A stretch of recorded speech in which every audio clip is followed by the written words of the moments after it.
Hello my fellow weirdos, it's me, Marie McWilliams. Welcome back to my channel. As you can see, I've got a slightly different backdrop. I've been reorganizing my office, and a lot of the art that was on my wall where I used to sit is now going down into my living room because I kind of went a little bit mad and painted all my walls downstairs black and wanted to have all my kind of gothic art on it. So that wall is kind of barren apart from a bunch of like safety pins and nails and hooks and things like that. I need to kind of redo it. So I thought my curio cabinet would make a nice background for now. Let me know what you guys think. You know, it's fun to change it up every now and then. I might turn it around and try my shelves next time. We'll see. So anyway, welcome back to my channel. For today's video, I'm going to do a wrap up. Instead of a monthly wrap up, it is a seasonal wrap up. It's an autumn wrap up. I struggled with reading over the past few months, everything that's going on globally, everything that's been going on with me personally. I've expressed before in my videos that reading, even though it's something that I love and something that I find quite therapeutic, for some reason my brain was just like, no, not today. So I just have been really struggling to concentrate on anything, and I mean anything, like I can't even watch TV shows or anything. So yeah, I thought, you know what, we're gonna do our best and not make ourselves feel guilty for not maybe reading as much as we used to. So I read like not a bad amount, not as much as I normally would, but I did read some, and I'm not going to beat myself up for it being less than normal, because there is no normal anymore. What is normal? It does not exist. So I'm going to give you guys an autumn wrap up of all the books that I read September, October, November. Tell you guys what I think. This might be the format for a while if my brain won't kick into gear, but we'll see. Okay, so I'm just going to launch straight in. Okay, starting off with I'm Thinking of Ending Things by Iain. Reid, my very best friend, lent me this book, and oh my goodness, I loved it. It is a very surreal, unnerving book. If you're unfamiliar with the premise, it's basically about a girl. It's from this girl's perspective. Most of the book takes place inside her head, listening to her thoughts. She is on a road trip with her boyfriend of a couple of months. They're going to meet his parents out in the countryside, and it's the very long couple of hour car journey where you hear her thoughts in the car, where she expresses concerns over their relationship and how she's thinking of ending it, hence the title. And she gets to the house and she realizes that something's not right. She finds a photograph which he says is him when he was little, but she's like adamant that it was her when she was little. The parents are just very off. Things just don't feel right. There's something wrong there. And we all get this from her perspective. In the meantime, she's also getting a series of calls from her own number, which is really freaking her out. And they keep saying the same things in the phone all the time, and it culminates with them like leaving the parents' house and ending up at his high school when he was young, and they start kissing, canoodling, and he realizes there's a janitor in the window who's kind of watching them. This makes him really mad that someone's kind of like perving on them when they're kind of making out, and he decides to go into the school. And that's when the book goes from being surreal and unnerving to a horror, because she goes into the school when he doesn't come out after a while, and then the janitor is pursuing her, and it's like a full kind of chasing scene, horror with her hiding in this unfamiliar surroundings. So really good book, really surprising, really great twists and turns.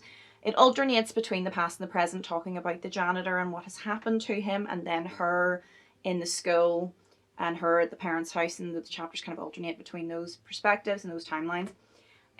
There was a film adaptation. I'm going to do a book versus movie of that. The film on Netflix didn't really do it for me. It sort of concentrated on the surreal element and made it very dreamlike, but kind of ignored the horror side of it, which was my favorite part, naturally. So, but yeah, I really genuinely recommend this book. It's not a big one. I read it in one sitting and I would give it 5 out of 5. I found it very uncomfortable and unnerving to read. Next we have Autumncrow by Chaney. you guys know Cameron. He has his own channel. He's also known as Book Movie Guy. He's a lovely, lovely person. And I've had that book on my Kindle from last year, but I just was a terrible friend and fellow booktuber and never got around to reading it. And I finally did this autumn, and I'm so glad that I did. It is a series of short stories, all kind of centered around the town of Autumncrow, which is like kind of Halloween is their thing. They are known as the town of Halloween. And it's really good. There's ghosts, there's monsters, there's zombies, there's all sorts of creatures and horrible things lurking in Autumncrow that gives it its reputation. And it's a really, really good read, really fun, and it is like the perfect autumn read. And one that I would definitely recommend. Every Halloween should be pulled out by people. If you haven't read it, give it a go. So that would be a big fat 5 out of 5 for me, that one. Then we have It Will Just Be Us by Jo Kaplan. This was kindly sent to me by the author and the publishing company in exchange for a fair review. I really enjoyed this book. It's got the whole haunted house element to it, which is a big draw for me. I have a real thing about haunted house books and ghost stories and haunted buildings. It's something I'm really drawn to. And this one does it in a really unique way. We have our protagonist, Sam, who goes back to her ancestral home. It's this like big kind of creepy manor house on the edge of a swamp. And she starts experiencing paranormal activity there. I don't want to spoil it, but it's a really good slow build with the kind of the bigger scares sort of waiting toward the end. And it's sort of a struggle with herself and her pregnant sister, who ends up staying at the house as well, and their mother, and the history they have, the tragic history they have of their father having committed suicide in the house, and the kind of family issues there, and then this entity that is haunting her and the very real danger that it poses to the family at large. Yeah, it's a really, really good book. It really hits you as well. There's things involving kids and stuff, and I find horror involving children particularly unnerving for me as a mother. It just hits me in a different way than it ever did when I read before I had a kid. And so I found those points particularly unnerving. So that's like, I would probably give that like 4.5 out of 5. Like, it's near perfect.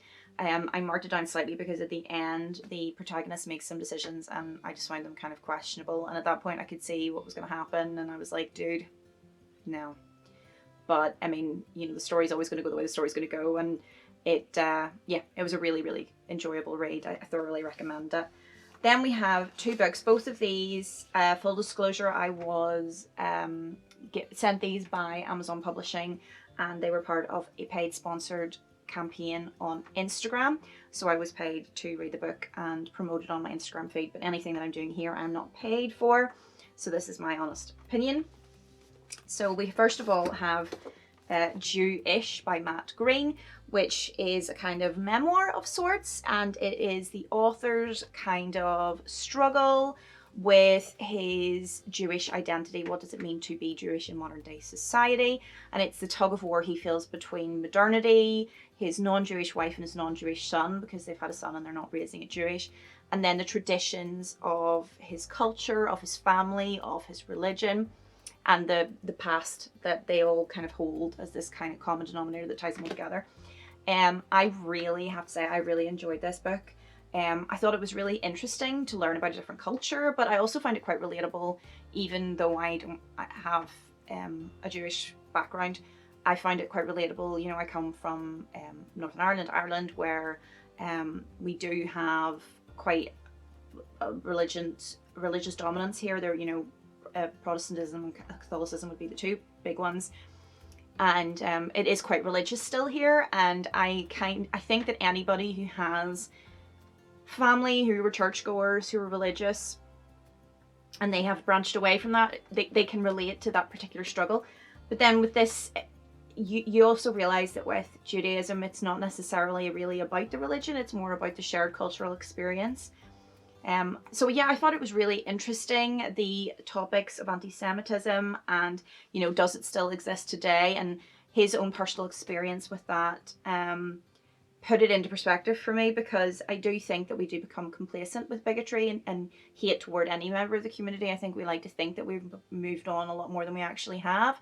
And I think recent events over this year have demonstrated that maybe we haven't gone quite as far as we would like. If that's an understatement, we haven't gone far enough. Things are still pretty bad for a lot of communities.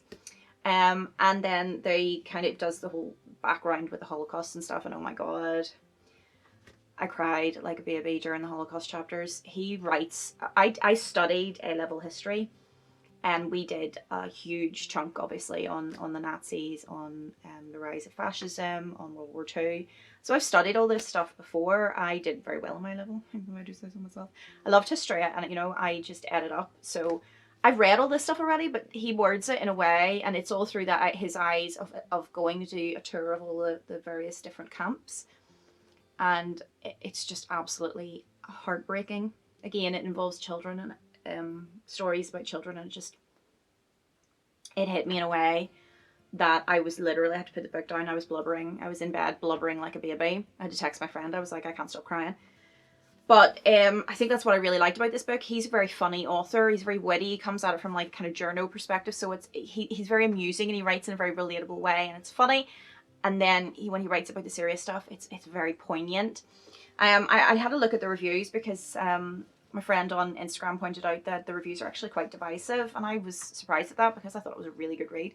And when I went on, I realised that the negative reviews are because he's a bit critical of certain politicians in the UK and America, and it was their sort of supporters that were a bit pissed off when they were writing their reviews, which I found really funny. Basically, they're giving him a negative review because he doesn't agree with them politically. I mean, maybe they're kind of helping making the point for him. I don't know. But anyway, a really interesting read. I would recommend it. I would give that probably a big 4 out of 5, but just get a hanky out for the Holocaust bit, okay? Do it. Finally, we have The Push by Claire Magowan. Again, pig campaign, but I genuinely really enjoyed this. This is a classic whodunit situation. It centres around a baby group in London where a bunch of mothers from very different backgrounds have all got together and are kind of doing the whole prenatal sort of classes, teaching them about baby first aid, what to expect from birth, all that sort of stuff. I did those classes myself before I had my daughter. And they all kind of go to a party once the baby's born at one of the richer women's houses, and somebody ends up dead. Seemingly fell off a balcony during the party. But the police officer who's investigating just doesn't buy it. Her gut says this woman didn't fall, she was pushed. But nobody seems to want to tell the truth. Everybody she speaks to, every witness seems to be hiding something, lying for some reason. So it's kind of her doing the unweaving of all this lies, trying to figure out who is lying, why, who the guilty parties are, and why are people not being truthful and forthright, and everybody's basically got a secret. Everyone's hiding something. It's one of those kind of classic, you know, once one secret comes out, they all kind of come out. And it was a really good read. I have to say, it was a real page turner, and I wanted to know what was happening, and I thought that the ending was not predictable. I find with a lot of these kind of books, when you get to the big reveal, it can be a little bit predictable. But I actually wasn't I guessed who was involved in the individual's death, but it went down in a completely different way than I had imagined, totally different. So it was a really well written, fast paced thriller. So I would recommend it if you're a fan of crime fiction, of thrillers. I really enjoyed it, and I think I want to read her other book. It says on here somewhere that she's What You Did. It's on the front, because I've heard good things about that as well, and she seems to be a very good writer in that way, so I'm going to give that one 4 out of 5 as well. So yeah, it's been a good month. Well, few months. It's been a good 3 months. Whilst I didn't read a huge amount, what I did read, I really enjoyed. I haven't read any clangers, maybe because I haven't had the urge to read. I've been more fussy about what I actually read, so it's worked out kind of well. I'm going to put these pile of books down. But yes, okay, so that's it. That's my roundup. Have you read any of those books? What were your opinions of them? You know, guys, I always love to hear what your thoughts are, or if you've read anything similar that you think I might like. Recommendations are always welcome. And that's it for now. If you haven't subscribed to my channel, then please do so, because it would make my year. And leave me a comment, a like, hit the bell button, do all that wonderful stuff so that we can keep in touch. And that's me for now. Bye.